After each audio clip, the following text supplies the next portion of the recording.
শ্রীমদ্ ভগবদ গীতা, গীতা দ্বিতীয় অধ্যায় সাংখ্যযোগ, শ্লোক সংখ্যা ৬০তম।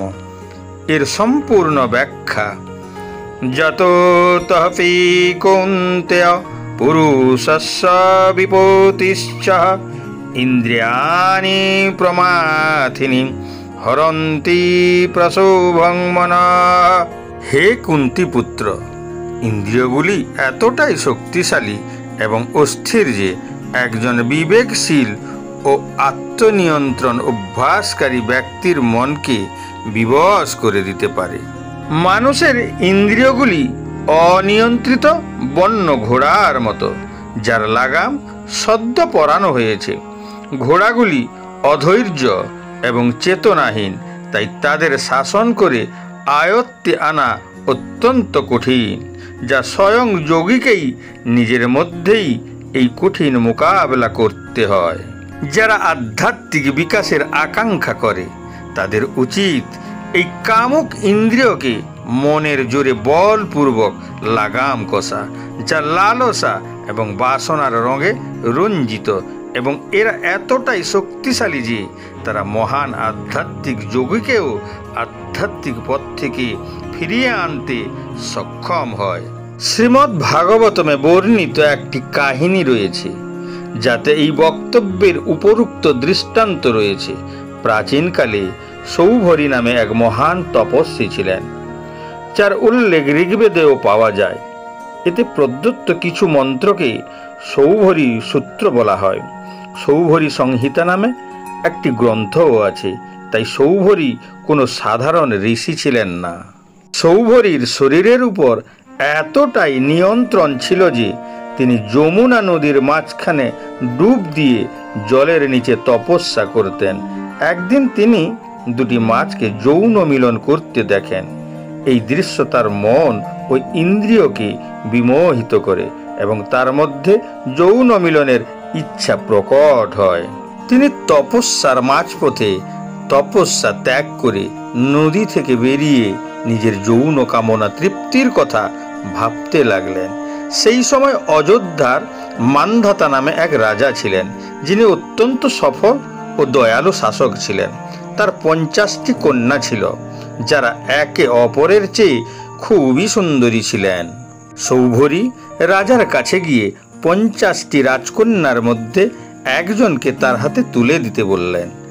রাজা তপস্বীর বিবেকশীলতা ও স্পর্ধা দেখে বিস্মিত হয়ে ভাবলেন, এই বৃদ্ধ তপস্বী এতটাই দুঃসাহস যে আমার কন্যাকে বিয়ে করতে চায়।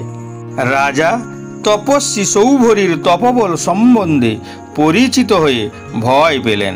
তিনি যদি সৌভরী মুনির বিয়ের প্রস্তাব প্রত্যাখ্যান করেন, তবে সৌভরী মুনি তাকে অভিশাপ দিবেন। আবার এই প্রস্তাব মেনে নিলেও তার এক কন্যার জীবন নষ্ট হবে। রাজা বললেন, হে শুভ আত্মা, আপনার অনুরোধ মেনে নিতে আমার কোনো আপত্তি নেই। অনুগ্রহ করে আপনি আসন গ্রহণ করুন। আমি আমার 50টি কন্যাকে আপনার সামনে উপস্থাপন করছি। আপনাকে আমার যে কন্যা পছন্দ করবে, আমি তারই সাথে আপনার বিয়ে দিব। রাজার বিশ্বাস ছিল যে তার কন্যাদের মধ্যে কেউই সেই বৃদ্ধ তপস্বীকে বেছে নেবে না, এবং এইভাবে তিনি ঋষির অভিশাপ থেকেও রক্ষা পাবেন। সৌভরী যোগ বলে রাজার মনের কথা জানতে পারেন। তিনি রাজাকে বললেন, আজ নয়, আমি আগামীকাল আসব। সৌভরী মুনি যোগ বলে নিজেকে একজন সুদর্শন যুবকে রূপান্তরিত করেন। যখন রাজপ্রাসাদে পৌঁছলেন, তখন 50টি রাজকন্যাই তাকে তাদের স্বামী হিসাবে বরণ করে নেন। কিন্তু রাজা কন্যাদের মধ্যে কলহের চিন্তায় বিষণ্ণ হলেন, কারণ সমস্ত কন্যাকে একই স্বামীর সাথে ঘর করতে হবে। সৌভরী পুনরায় রাজার মনের কথা জানতে পারলেন। যোগ শক্তি ব্যবহার করে নিজেকে 50টি দেহে রূপান্তরিত করেন এবং 50টি প্রাসাদ তৈরি করে নিজে এক একটি কন্যাকে সাথে নিয়ে প্রাসাদে বাস করতে লাগলেন। এইভাবে হাজার হাজার বছর কেটে যায়। পুরাণে উল্লেখ আছে যে সৌভরীর সেই সমস্ত স্ত্রীদের গর্ভ থেকে অনেক সন্তানের জন্মগ্রহণ হয় এবং তাদের সন্তানদের থেকেও আরও অনেক সন্তান জন্মগ্রহণ করে। এইভাবে তাদের সবাইকে নিয়ে একটি ছোট্ট শহর গড়ে ওঠে।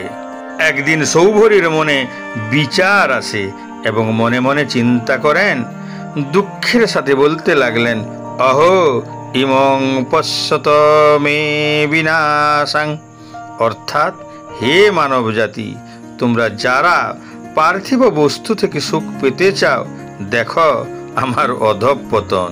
আমি আগে কোথায় ছিলাম আর এখন কোথায় আছি। যোগের মাধ্যমে আমি 50টি রমণীর সাথে সহস্র বছর যাপন করেছি, তবুও আমি ইন্দ্রিয় সুখকে তৃপ্ত করতে পারিনি। যতবার তৃপ্ত করার চেষ্টা করেছি ততবারই আরও তৃপ্তির আকাঙ্ক্ষা রয়ে গেছে। অতএব আমার অধঃপতন থেকে শিক্ষা নাও। হে সাধু, এই ভোগের থেকে নিজেকে বিচ্যুত করে কাম থেকে নিজেকে সতর্ক করো। আধ্যাত্মিক সাধনায় অনেক সাধকের পতনের কারণ একটাই, কিছু বছর ধরে তারা সংযম সচেতন থাকে, যার ফলস্বরূপ তারা সুখও পায়। অতঃপর নিজের প্রতি অত্যাধিক বিশ্বাসের কারণে তপস্যার প্রতি মানুষের সচেতনতা হ্রাস পায় এবং তখন স্বাভাবিকভাবেই ইন্দ্রিয়গুলো মনকে জোর করে বস্তুর প্রতি আকর্ষিত করে সাধকের সাধনা নষ্ট করে।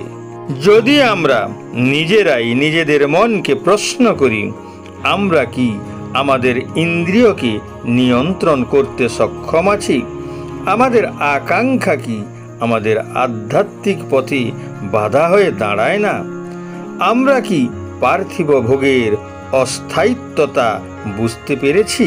এই শ্লোক থেকে আমরা শিক্ষা নিতে পারি যে আধ্যাত্মিক উন্নতির জন্য ইন্দ্রিয়গুলিকে নিয়ন্ত্রণ করা অত্যন্ত গুরুত্বপূর্ণ।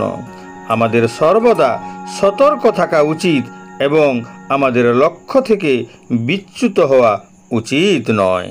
ইন্দ্রিয়গুলিকে নিয়ন্ত্রণ করতে পারলে আমরা আমাদের জীবনের মূল লক্ষ্যে অতি সহজেই পৌঁছে যেতে পারি। তাই সৌভরী মুনির অভিজ্ঞতা থেকে শিক্ষা নেওয়া উচিত যে আমাদের জীবনে সংযম ও আত্মনিয়ন্ত্রণের গুরুত্ব কতটা।